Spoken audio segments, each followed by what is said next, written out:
Em nome do Pai, do Filho e do Espírito Santo. Amém. Olá, querido irmão, querida irmã.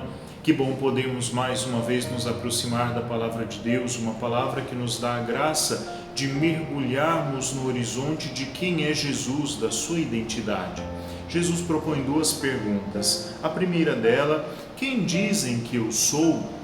Os discípulos vão colocar aqui alguns profetas, alguns personagens importantes do Antigo Testamento, dizem até mesmo que ele era João Batista que havia ressuscitado. Herodes havia apenas matado João Batista.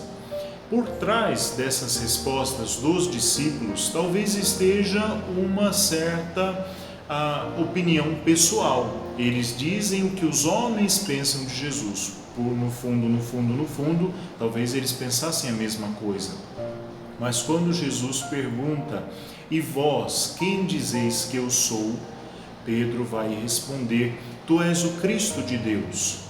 Qual compreensão Pedro tinha da resposta que ele mesmo dava?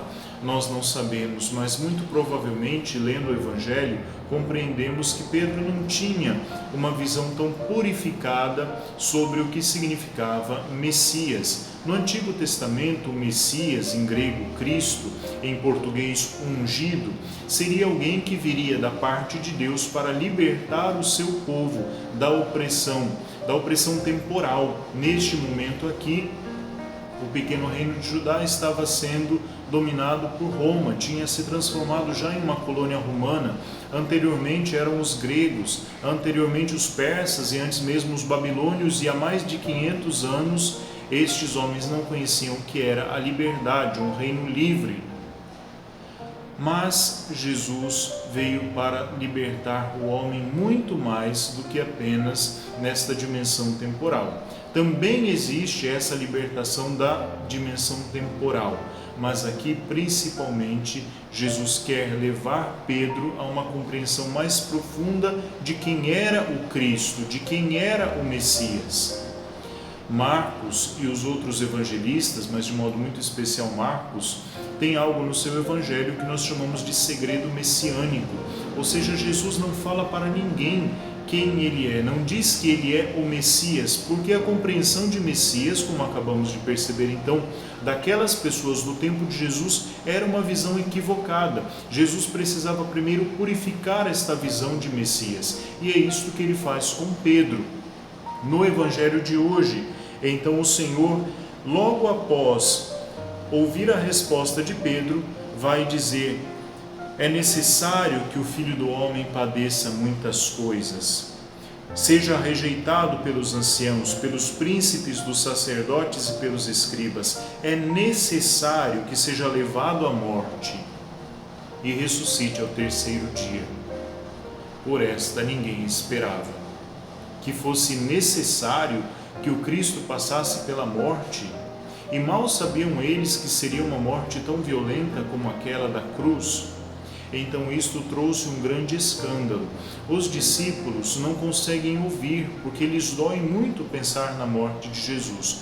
Mas Jesus tinha que tirar do coração dos seus discípulos, por primeiro, aquela ideia equivocada de Messias, dando a graça de que compreendessem mais profundamente ainda as palavras das profecias que já anunciavam o servo sofredor, por exemplo, em Isaías 42, 49.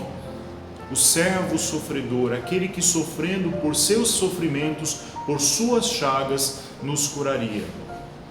Então nós temos uma fé de Pedro antes da Páscoa, e nós temos uma compreensão muito mais profunda depois da Páscoa, que Pedro mesmo vai exprimir, por exemplo, nos Atos dos Apóstolos, deixando muito claro: ele que morreu na cruz, vós o crucificastes, mas ele é o Messias enviado pelo Senhor. Então, queridos irmãos, na cruz e na ressurreição está a prova da nossa fé. Se queremos saber se acreditamos em Jesus, devemos conhecer, meditar, devemos nos debruçar sobre a sua paixão, sobre a sua morte, sobre a sua ressurreição e o significado disso para a nossa vida. Nada de termos uma fé de água com açúcar, de água de rosas, como vai dizer o Papa Francisco, em que Jesus para nós é alguém que ameniza os nossos sofrimentos, Jesus é alguém para nós que nos tira aquelas dores, até mesmo dores físicas, ou que nos dá um pouco mais de paz, um pouco mais de serenidade. Tudo isso é verdade, mas a verdade mais profunda da nossa fé é que nós temos um Deus que se fez homem por cada um de nós e morreu na cruz, doando a sua vida por Deus e pelos seus irmãos, para que nós pudéssemos ter a vida. Mas esse Deus não permanece na cruz, esse Deus ressuscita, e o que Ele fez nós também somos chamados a fazer.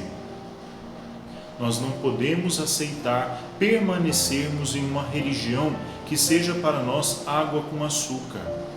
A nossa religião deve nos levar a fazer aquilo que Cristo fez, morrer com Cristo para com Ele ressuscitarmos. O Senhor esteja convosco. Abençoe-vos o Deus Todo-Poderoso, que é Pai, Filho e Espírito Santo. Amém.